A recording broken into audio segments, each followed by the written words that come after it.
Olá a todos e todas, tudo bem? Eu sou o professor Bruno Baronetti, dou aula de História para os Years 9, 10, 11 e 12. Eu sou o professor Alexandre Mamura, eu dou aula de Science para o Fundamental 2, então Year 6, 7, 8 e 9, e eu também dou alguns itinerários para o High School. E hoje estamos aqui para falar justamente sobre o uso de tecnologia dentro da escola e da sala de aula. Então as tecnologias elas chegaram para ajudar os alunos, mas também a gente tem que tomar cuidado com algum tipo de uso excessivo de telas, etc. Porque, Alexandre, tudo é tecnologia, Então todo conhecimento humano produzido, ele é um tipo de tecnologia. Com certeza. A gente às vezes fica pensando assim, das tecnologias digitais, porque elas são o que mais impactam a gente hoje, mas o livro, ele é uma tecnologia que revolucionou também muito do como a gente aprende, como a gente passa conhecimento para frente, né? Exatamente.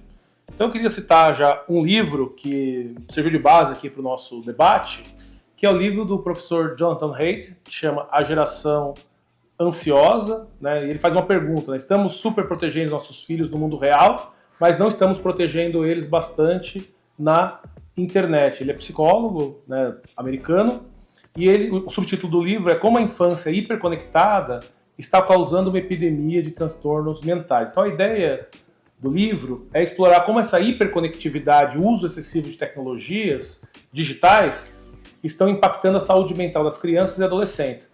Então, o livro gira em torno de alguns temas principais. Um deles é que o professor argumenta que há uma correlação significativa entre o uso excessivo de dispositivos digitais e o aumento de transtornos mentais, como ansiedade e depressão entre os jovens.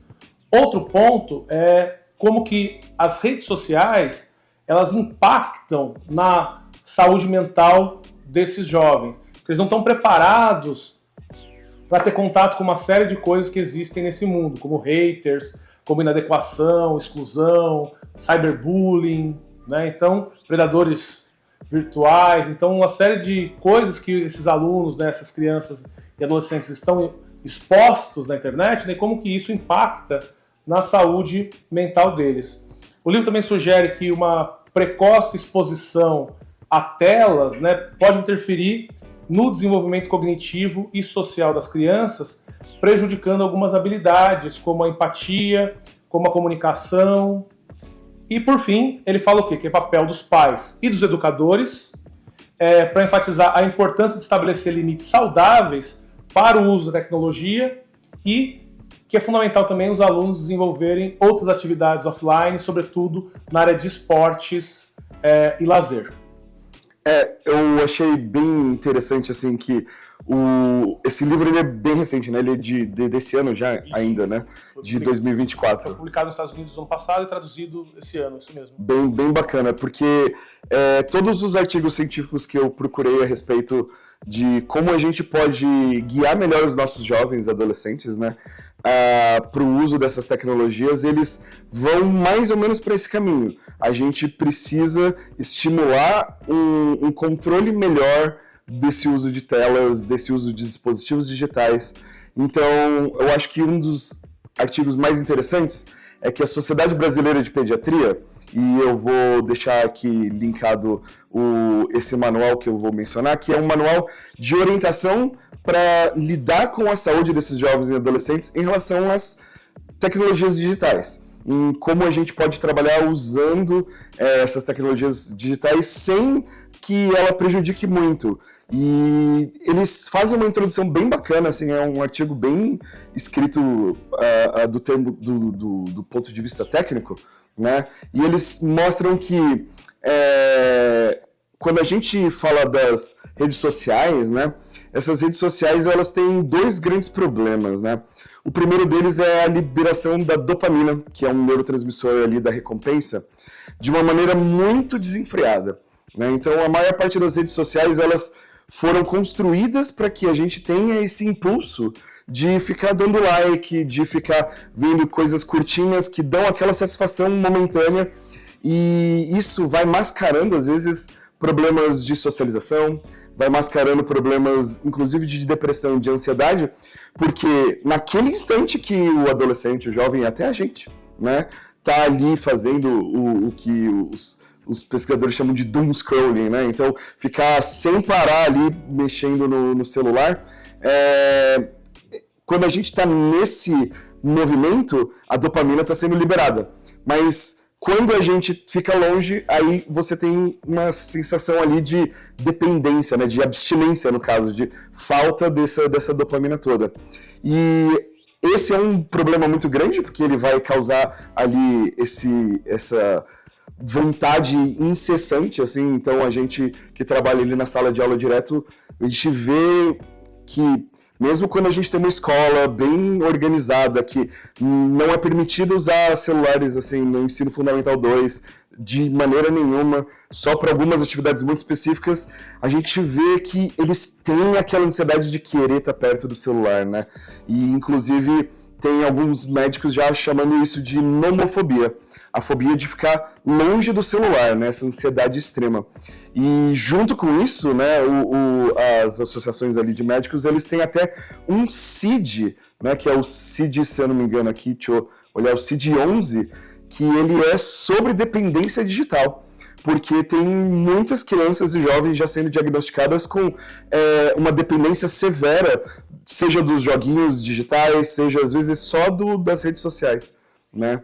Apesar de enfatizar também que as redes sociais, elas são um espaço de socialização, que também é muito importante aí para o desenvolvimento dos nossos jovens, né? Sim, as redes sociais e outras ferramentas podem oferecer para eles desenvolver sua criatividade através de vídeos, música. Então a gente percebe muitos artistas, né, usam as plataformas digitais para expressar a sua arte.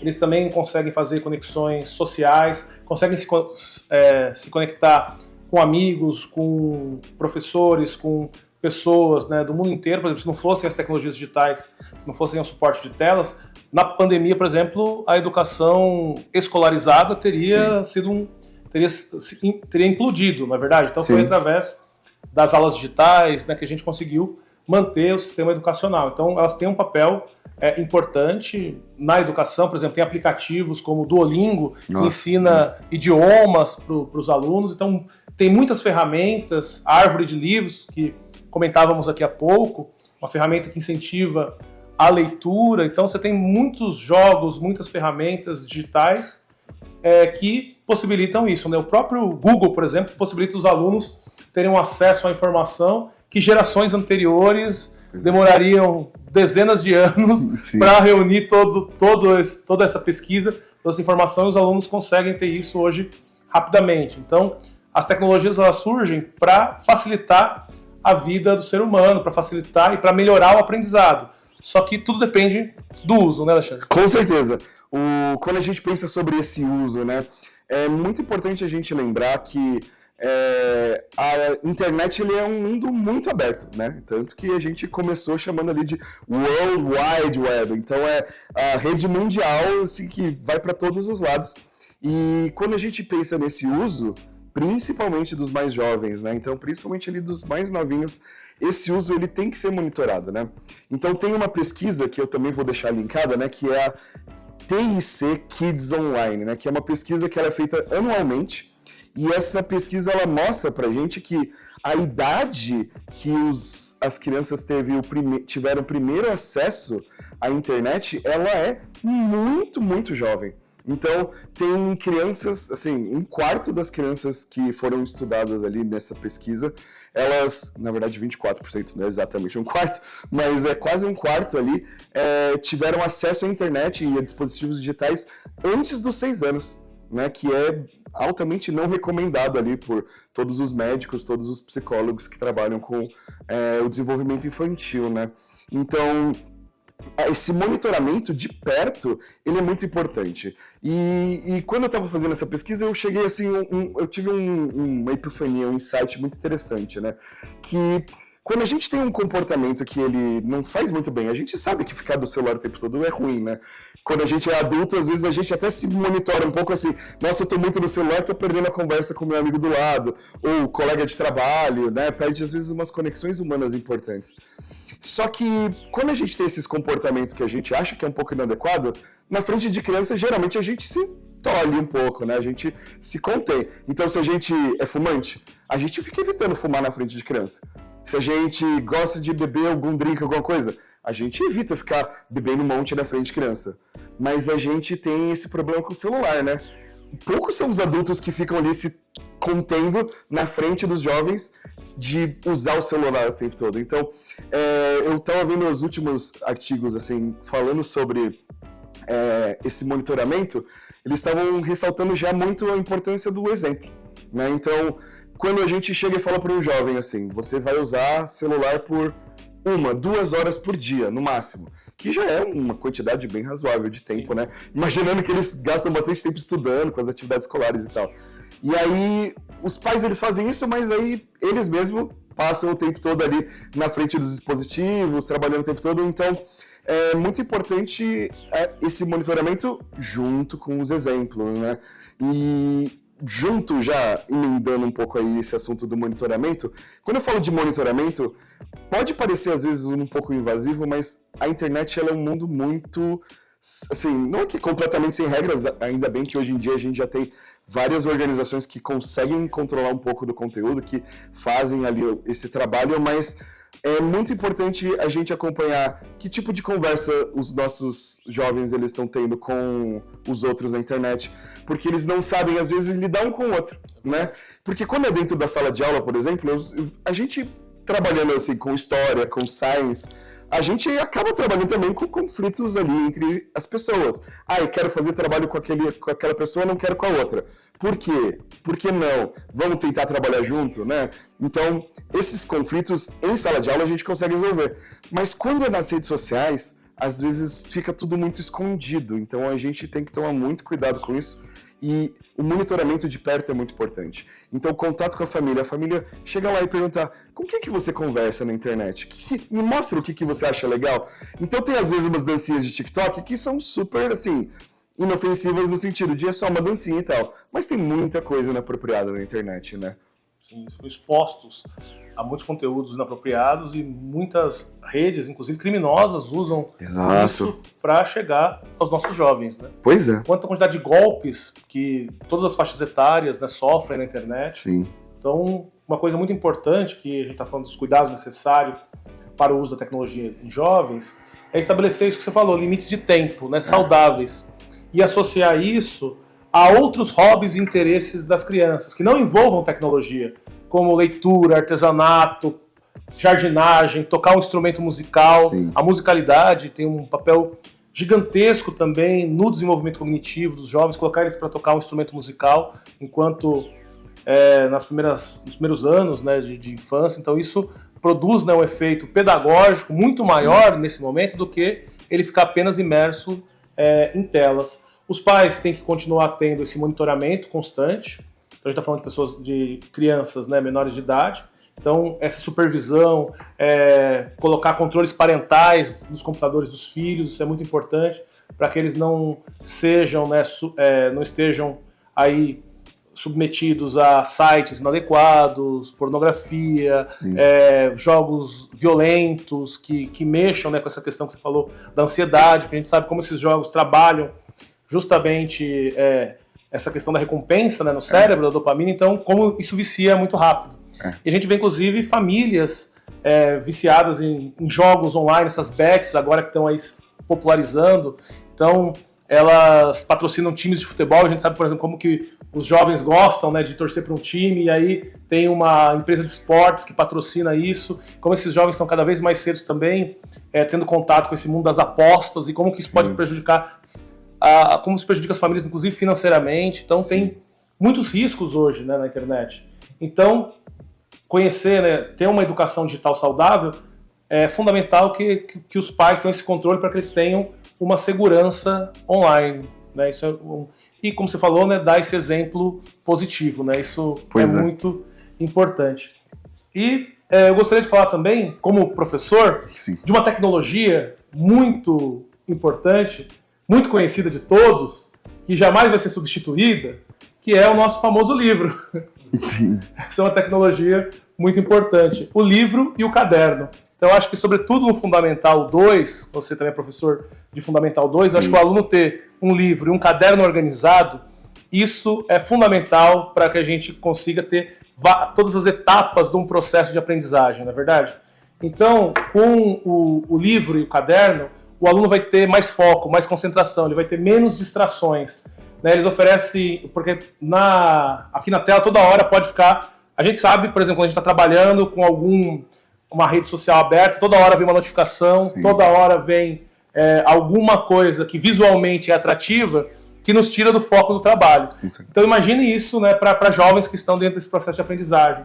Então, a leitura em papel, por exemplo, ela promove uma compreensão, né, mais profunda e melhor do conteúdo. Esse ato, né, de ficar virando páginas, né, também o olho, né, cansa muito menos a nossa retina.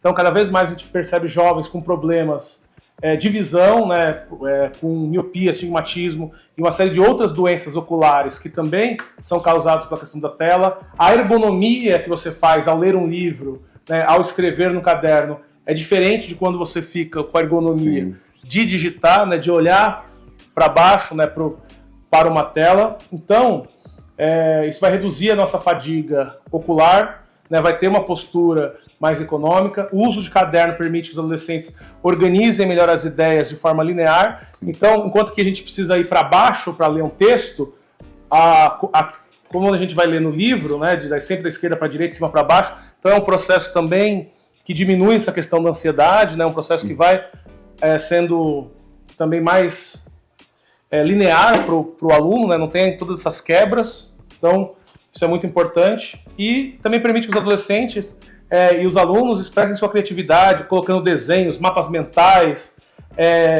fazendo anotações no livro, no caderno, que isso complementam muito, né, o estudo. Cada um tem um método próprio de estudo, mas eu acho que o livro e o caderno ainda continuam sendo insubstituíveis. Desenvolvimento de habilidade motora, desenvolvimento, né, da coordenação motora fina, né, com a escrita. Então, a tecnologia oferece inúmeras vantagens, né, para os alunos. As tecnologias digitais também oferecem muitas vantagens, mas tem alguns métodos que já estão consolidados há centenas de anos Sim. que continuam sendo muito eficientes. Você sabe que tem duas coisas aí que acho que são bem interessantes da gente falar até um pouco mais, que no começo desse ano eu comecei a fazer um curso de desenho, né? Porque eu comecei a perceber o quanto que essa habilidade de colocar as ideias no papel de maneiras diferentes, ela fazia com que eu ficasse mais proficiente até no digital.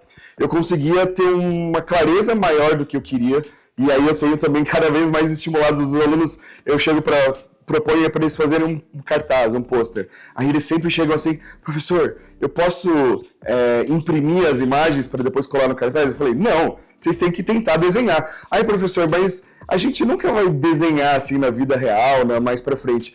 E aí eu explico para eles que muitas vezes a gente talvez até não desenhe, Exato. Mas ajuda a gente a organizar as ideias de uma maneira diferente, estimular essa criatividade que qualquer conselheiro de profissões vai falar que criatividade é uma soft skill, assim, das mais importantes, assim, para o futuro. Então, a gente precisa estimular essa manualidade, né? E junto com o que você falou das telas, né, é sempre importante lembrar que uma coisa que a gente vê bastante em sala de aula, né, é alguns alunos que de repente eles chegam muito cansados, chegam assim bastante com sono, né? As telas, elas têm todo um brilho que é para fazer com que o nosso olho enxergue super bonitinho as letras e tal. Só que todo esse brilho das telas, principalmente o que a gente chama de luz azul, né, ele faz com que a gente tenha menos controle e regulação do ciclo de sono. Então, vários alunos, eu não sei se você já chegou a conversar com eles, que eu pergunto às vezes: por que você está tão cansado? Eles falam: não consegui dormir. E aí, essa reclamação de não conseguir dormir, ela é muito recorrente hoje em dia. E eles falam, pô, eu tento deitar assim, mas eu não consigo fazer com que o sono chegue. E aí, quando a gente consegue aconselhar para eles usarem menos o celular perto da hora de dormir, depois de umas 6, 7, tenta deixar o celular de lado, e aí a gente começa a ver que a resposta ela é relativamente rápida, assim. Depois de uma semana, eles já começam a dormir melhor. Então, esse cuidado com TV, com telas à noite, assim, é sempre importante, né? Então, pra gente ver, assim, que a gente recebeu esse monte de tecnologia, assim, pra gente aprender a lidar melhor com a vida, mas a gente tá vendo agora uma era de como que a gente pode usar isso mais saudável, né? De maneira mais saudável. Sim, então a gente viveu essa fase de se empolgar, né? De vamos usar a tecnologia a todo custo, e agora a gente está fazendo essa reflexão. Com certeza. E acho que o passo adiante é esse, né, Alexandre? A gente filtrar, né? O que pode ser positivo, o que é pedagógico, o que vai fazer bem para esse jovem, e o que não for, a gente vai ter que ir monitorando e controlando para depois também chegar lá no nosso objetivo final, que é produzir, né, jovens autônomos que tenham aí um futuro brilhante, que possam construir um mundo melhor. Com certeza. Bom, eu acho que deu pra gente explorar, assim, um pouquinho de tudo dentro desse universo que, assim, é infinito, assim, tem muita coisa sendo pesquisada nessa área. Eu vou deixar ali linkado as 2 pesquisas ali que eu tinha mencionado, para vocês poderem ler, se aprofundar um pouquinho mais. O livro que o Bruno recomendou, assim, ele é fantástico, assim, se vocês tiverem um tempo para ler, recomendo fortissimamente, muito para ler rápido, assim, porque é importante para os tempos de hoje. Muito obrigado. Obrigado, foi ótimo.